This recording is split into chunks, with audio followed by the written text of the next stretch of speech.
we need to talk about censorship and vote rigging at the Hugo Awards. And before we start, I need to admit some financial conflict of interests because this year's WorldCon and the Hugo Awards are being held in Glasgow, and I'm due to be there with a stall promoting my work. So heads up before we get started that I have a financial interest in the continued existence of the Hugos, at least through this year. And I've wanted to speak about this story for a while, but it seems like every week we get more developments on it, and it's only this week that it's really exploded. So, rewind and some context. WorldCon is the World Science Fiction Convention, which travels around the world, being hosted in different cities every year. The Hugo Awards are an annual award in science fiction and fantasy, and are generally regarded as one of the highest level awards you can get in that genre. And they're awarded every year at WorldCon.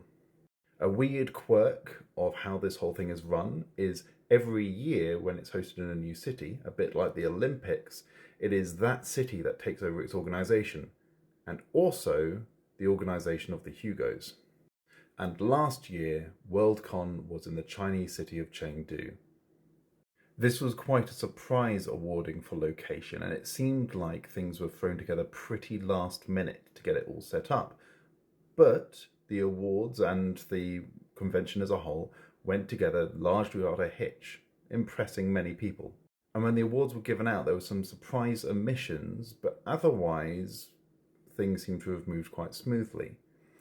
The problem is that what normally happens is all the votes are released very shortly after the awards are given out, and people can see how well they did. This didn't happen. Instead, it took 90 days before we'd see the voting. And when those records were finally released in January, all hell broke loose.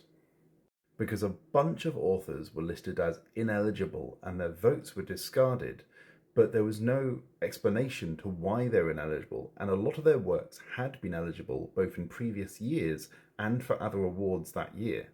And people started noticing a trend of which authors were being ruled out. Because all of these authors got enough nominations to end up on the final ballot, but were ruled out.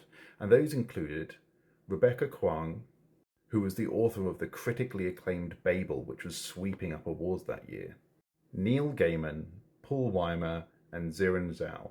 If Ziran's name is familiar, it's because she was also the one who broke the story on Kate Coran, another writing drama that happened a few months ago. And there was a common theme behind the authors that were listed as ineligible, these and others. They tended to be authors who had been critical of the Chinese government, had talked about human rights abuses in China, especially in relation to having awarded the Hugos and WorldCon to Chengdu, and others were proudly LGBT and open about it. And this common theme was picked up fast and led to a lot of whispering around the book community of why it was these authors were listed as ineligible. This was not helped when Dave McCarty, the head of the jury for the awards last year, went on Facebook and started answering comments about and questions about all these ineligibilities, and his answers were terrible. Generally not respecting the questions and just repeatedly saying that the Constitution enabled the ineligibilities to be made. He had the power to do so, but not answering the question of why those authors were made ineligible. And this just simmered for weeks. And then it all exploded this week as one of the administrators involved, Diane Lacey, leaked emails between the administration team to a journalist. And with these emails, Jason Sanford and Chris M. Barkley went through and produced a report on what exactly happened at the awards last year. And the report was damning. You can find it both on Jason Sanford's website and on File 770, which is a fan website for fantasy and science fiction. In these emails, it explained that all of these authors were ruled out of contention due to political concerns about the hosting in Chengdu and how the Chinese audience, by which they mean the Chinese government, would see those nominations. This included Ziran Zhao, Nassim Jamina, and Su Lin Tan all being ruled out due to these political concerns. Paul Weimer was ruled out due to having discussed human rights concerns in China and having visited Tibet. He has never visited Tibet. Further, a post was unveiled claiming to be from the propaganda department of the Sichuan Provincial Committee of the Communist Party, saying that they had reviewed over 1,500 works that had been submitted to the WorldCon, conducting strict checks on works that were considered to be relating to issues of politics and race and ethnicity, and putting forward proposals for the disposal of 12 works relating to LGBT people.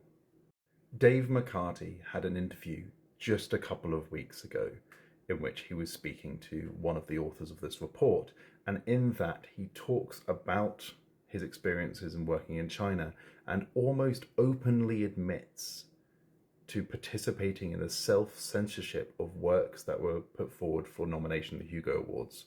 The report concludes that there was systematic censorship of the WorldCon Hugo Awards in Chengdu of certain authors and works that were considered political liabilities.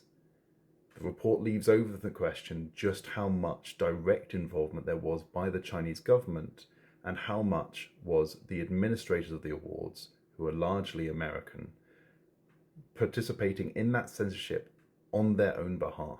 The report says that these American and Canadian administrators participated in censorship.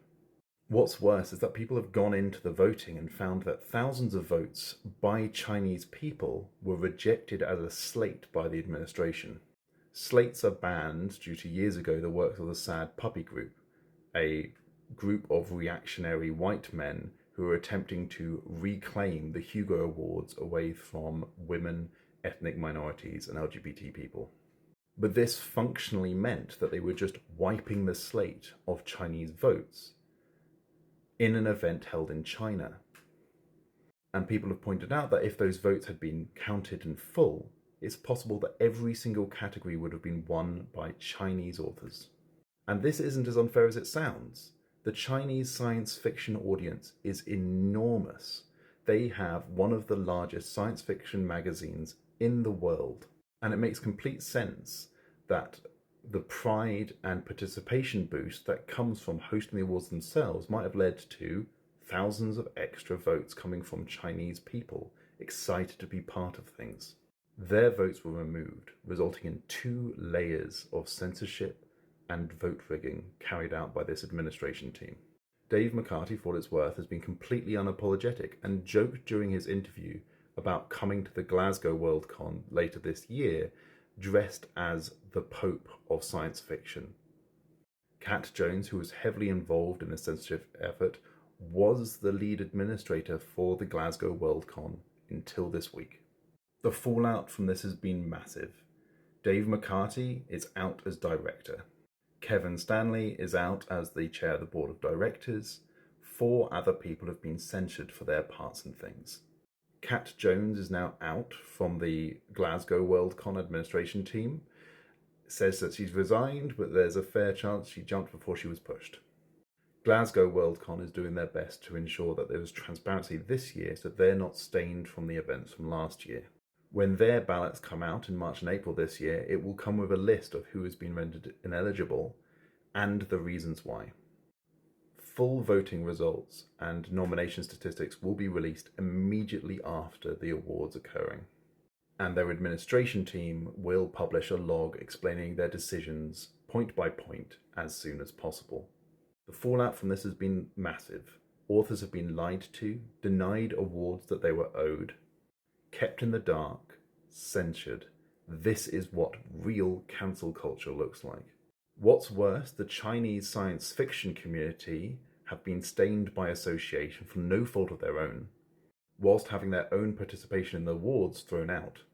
And anyone who did win an award last year now has an asterisk next to that award, because they don't know if they would have won it if everything had been fair.